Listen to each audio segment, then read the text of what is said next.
Hi, welcome to Moments with Marilyn. I'm your host, Marilyn Boyer, the mom of 14 homeschool kids who love the Lord and love each other. I absolutely love young moms, and it's my passion to encourage you and provide you with tips and tools to make your job easier. Thanks for joining us today.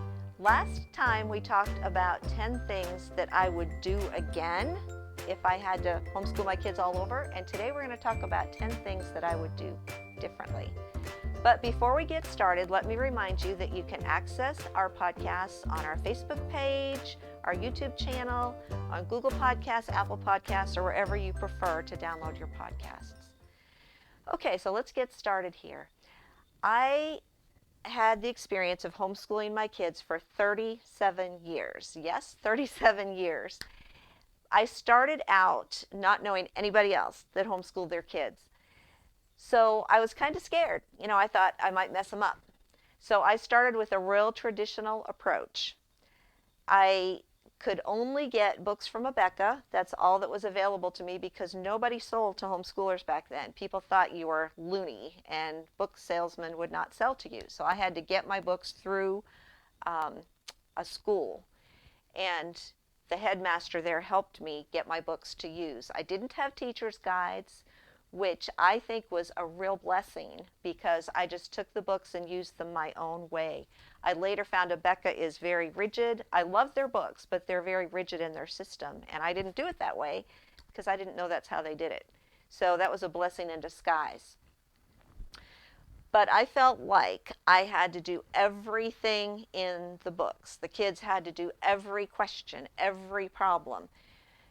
I had to finish the entire book the school year, so we were kind of struggling to keep that going. But it wasn't very long before I realized, you know what? You don't have to finish all these books. You don't have to do every single problem in these books. Kids learn uniquely, and it's not only okay to scrap a book or to change the way you're doing it, but it's really wise to do that. You need to study your kids and see how they learn best. Kids are not cookie cutters, and they don't learn the same as every other child. And it wasn't long before I realized that. My first and my second child learned very differently. And what worked for the first one did not necessarily work for the second one. So I also found that there's, so much in books that you don't need to teach. There's so much busy work. They give so many problems. You don't need to feel like you've got to do everything. You want to teach your kids the concepts, but you don't want to wear them out with busy work.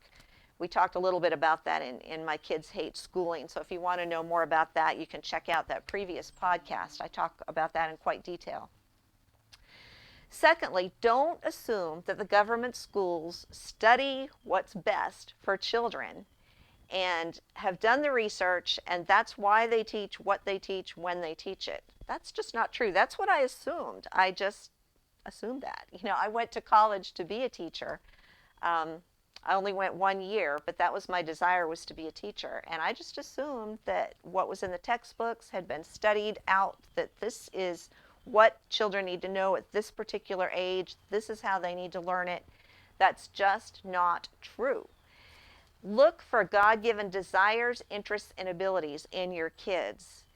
And don't try to hold to standards of what's supposed to be or to hold your kids back. I've talked to lots of parents where the kids are avid readers, but the parents are saying, no, this is third grade. You're only in second grade. You can't read that book yet. Don't feel like you have to do that. What I did is I let my children progress at their own rate in every single subject. So they might be quite skilled in math, and they might want to be 2 years ahead in math, where they were slower in the reading and the language studies. Just adjust what you're teaching to your child. Don't hold them back, but don't push them ahead if they're not ready to go. Thirdly, realize there's no average child. Each one of your kids is made uniquely by God. I've got 14 of them, and there's no two that are alike. But don't feel like you, as the mom, as the teacher, have to be under this undue pressure to be where you're supposed to be. Oh no, it's October and we're only the third week of September. Don't feel like that. When you do act that way, it makes your kids feel inferior. I'm not performing my best. I'm not doing it right. I'm not doing what I'm supposed to do. You want to emphasize and praise them when they do their best, not necessarily when they're at the performance level where they're supposed to be, because there's no supposed to be. It's different for every child. For instance, one of my children was 8 years old before they began to read, and he turned around and taught his younger sister how to read that year. Another one of my children was 12 years old before he learned to read, and that was right for him. So there's no performance level that's the norm, and that's where everybody's supposed to be.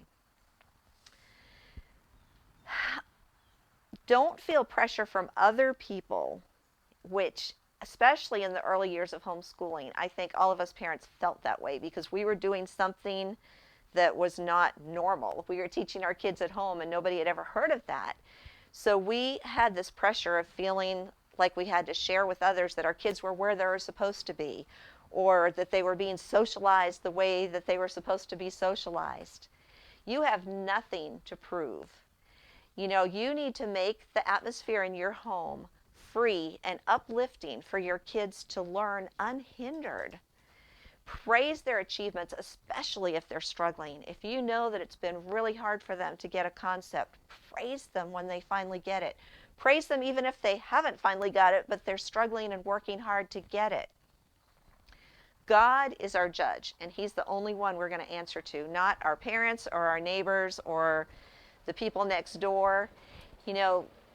Try to resist the temptation to compare where your kids are in school with your friends' kids. It doesn't matter. It really doesn't matter. It doesn't matter how fast your kids learn a principle or learn a certain subject. It's all going to come out in the wash. It just doesn't matter at all. Refrain from feeling inadequate yourself. God wants us to realize that we can't do what we're required to do. We can't do the best job with our kids without His help. And I think He wants us in that position. He wants us to feel inadequate, not so we will live in inadequacy, but so that we will reach out to the Lord. The Lord, our kids belong to the Lord. They don't belong to us. And the Lord cares about them a whole lot more than we do. Even though we care about them so much, the Lord cares about them more. The Lord's got a plan for their life, and we're to guide them in that path. So as a mom, make sure you spend time in the Word. It's very important for you to spend time in the Word and to pour out your struggles to the Lord. If you're struggling with a child, not understanding something or with their attitude, tell the Lord, pour it out to the Lord. Look for the answers in the Word. And find the time that works best for you. I used to feel guilty as a young mom that I didn't spend time with the Lord first thing in the morning, because you hear that, or you used to hear it anyway, preached a lot. But that never worked for me because I had a lot of kids. They were pretty close together. I didn't get a whole lot of sleep at night when I would sleep as long as I could in the morning, and the morning has never been a really good time for me. If I sit down to read the Word first thing in the morning, I'm probably going to drift off to sleep again. So find the time that works best for you. It depends on your kids' ages, whether you've got a baby, your husband's schedule, but you don't have to feel like you've got to fit into somebody else's mold. There's a lot of planners out there. Planners never worked for me. I just took a notebook and I planned what I needed to plan. I found that other people's system didn't work for me. Do what works for you, and don't feel inadequate or guilty because you're not doing what somebody else is doing. That's so easy to do. Remember, your child belongs to Him. Number 7, don't assume that kids need lots of time with kids their own age. Expose your kids to all ages. That is normal. It's not normal for you to be with 30 people your own age all the time. It is normal for you to be with older people and younger people. You will find if you do that, your kids will feel comfortable with all ages. I once had the pastor of our church tell me that one of our sons, who has worked at church for a lot of years, is pretty incredible because he's so comfortable with all ages. And I think that's because in his growing up years, we exposed him to all ages, to the young, to the old, the elderly. And what we found is it builds a sensitivity in your kids to the young and to the elderly. It teaches them to honor the elderly. It teaches them to be sweet and sensitive to younger brothers and sisters. A lot of times kids that go to school and they're isolated with kids their own age will make fun of their younger brothers or sisters or kind of disdain older people. That's not what we want at all. You know, we want to take our kids by the hand and minister to the young and minister to the old and have our kids comfortable with all those ages. They don't need a bunch of kids their own age. That's just one of the things we kind of assume because that's the way schools are done, that our kids need that. They don't. As a matter of fact, the times in our bringing up our kids, there were times when we helped a lot of people get started homeschooling in the early days, and we would have meetings in our home, and we would have the people and their kids in our home, and that there was a time when we felt like our kids had just spent too much time with kids their own age, and they started not getting along as well with their brothers and sisters. And I think you will find that if you have your kids over involved in activities with kids their own age, you'll start seeing that they're not as sensitive to their younger brothers and sisters or older people. And that is kind of your clue to draw back and stay home. You need to stay home to homeschool effectively. Number 8, don't be afraid to discern detrimental subject matter. I grew up as a Unitarian. I did not grow up in a Christian home. And when I started teaching my kids who got in high school literature, so many of the books had classics in them. Now, some of the classics are great, but some of the classics have a Unitarian and a Transcendentalism mindset. And I recognized that in some of the writing and some of the authors. And I thought, wow, I do not want my kids to grow up thinking this is the way things are supposed to be. I don't want them reading that subject matter. God's word says we should be wise about what is true and innocent with what is evil. I did not want my kids reading some of the classics. And I kind of took a lot of flack for that because, like, wow, you know, the classics? You wouldn't let your kids read the classics? What's wrong with you? But fill your kids' minds with the truth. When you do that, they will be able to discern the wrong that they read in books. Years later, just a few years ago, I read a book by Kevin Swanson called Apostate, and he articulated so well why we shouldn't fill our kids' minds with some of the classics. And it just resonated with me. That is what I felt in my heart, but I couldn't really articulate it. So if you're interested in learning more about that, I'd highly recommend his book. Number 9, use textbooks but not exclusively. Get into the real world. Practical implementation is the best teacher. Invite others into your home.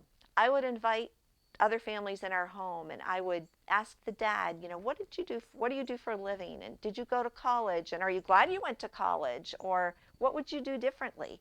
You know, let your kids learn from others. We would invite missionaries in our home. We'd just invite other families in our home. And we would go out of our home and minister to so many people. That's real life. And that's what you need to take your kids by the hand and get out there and do that. And I will talk in depth about that in another session, about how you can involve your kids in ministry to others.